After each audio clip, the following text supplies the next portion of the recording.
जय भोलेनाथ गाइस। भगवान शिव जी के ज्योतिर्लिंग नागेश्वर की उत्पत्ति तथा महिमा का वर्णन। तो वीडियो को शुरू करते हैं।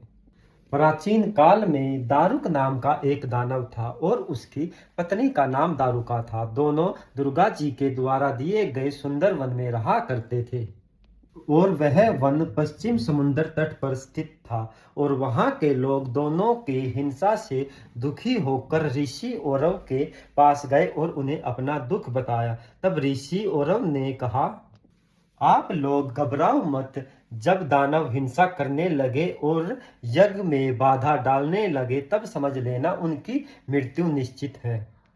अब ऋषि औरव उनके कल्याण के लिए तपस्या करने लगे। और जब यह बात देवताओं को पता चली कि ऋषि औरव दानवों के विनाश के लिए तपस्या कर रहे हैं, तब सभी देवता अपनी सेना लेकर आ गए और देव और दानवों में भयंकर युद्ध हुआ। और इससे ऋषि औरव ने दानवों को श्राप दिया।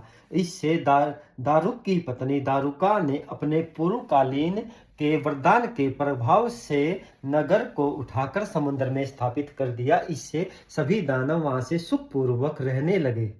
एक दिन दारुका समुद्र से निकलकर पृथ्वी पर आ गई और उसने देखा कि एक नाव मनुष्य से भरी हुई जो समुद्र में तैर रही है। उसने अपने दारुका ने दानवों को बुलाकर उन्हें सबको बंदी बना लिया। और उन बंदियों में एक वैश्य था, उसका नाम सुपरिय था। सुपरिय ने कैद में रहकर भगवान शिव जी की आराधना प्रारंभ कर दी और उसे देखा देखी सभी ने भगवान शिव जी की आराधना करने लगे। एक दिन दारुक के दूत ने देख लिया कि उन्हें ये सब शिव जी की पूजा कर रहे हैं।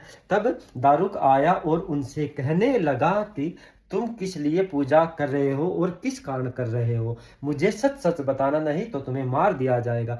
इससे वैश्य ने कोई उत्तर नहीं दिया। दारुक उसको मारने के लिए जब तैयार हो गया तो उसने आंखें बंद करके भगवान शिव जी की आराधना की और कहने लगा कि हे प्रभु, हम आपकी शरण में आए हैं और शरणागत की आप रक्षा कीजिए। इस पर भगवान शिव जी वहां प्रकट हो गए और अपने पशु पात्र अस्त्र से सभी दानवों का विनाश कर दिया। इस पर भगवान शिव जी उनसे बोले, अब यह वन राक्षसों रहित हो गया है और यहाँ पर अब चारों वर्णों के वैदिक धर्मों का पालन करने वाले लोग रहेंगे और यहाँ पर अधर्म का अंत हो गया है। दारुक के मर जाने के पश्चात उसकी पत्नी दारुका ने दुर्गा जी की प्रार्थना की और अपने वंश तथा परिवार की रक्षा के लिए माँ दुर्गा की स्तुति करने लगी। इस पर भगवान शिव तथा पार्वती जी वहां ज्योतिर्लिंग रूप में रहने लगे और दुर्गा जी ने दारुका को शिव जी की कृपा से वर दिया कि इस युग के समाप्ति पर यहाँ पर दानवों का निवास होगा और दारुका राज्य करेगी। और अब भगवान शिव जी के ज्योतिर्लिंग नागेश्वर की महिमा। हे मुनियों, वीरसेन नाम का एक राजा था और वह भगवान शिव जी का भक्त था। और भगवान शिव जी ने उसकी भक्ति से प्रसन्न होकर उसे एक मछली दी और वह जो रंगों से मड़ी हुई थी।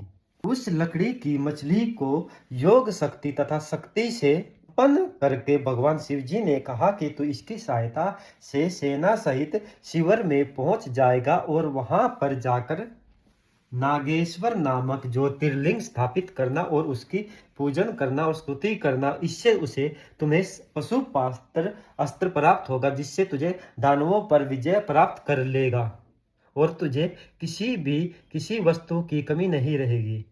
इतना कहकर भगवान शिव जी अंतर ध्यान हो गए। इस प्रकार भगवान भोलेनाथ वीरसेन को वरदान देकर दानवों पर विजय प्राप्त करने में वीरसेन को सहायता मिली। जय भोलेनाथ गाइस। यह वीडियो आपको कैसी लगी? बने रहे हमारे श्री शिव महापुराण के एक और अध्याय के साथ। जय भोलेनाथ।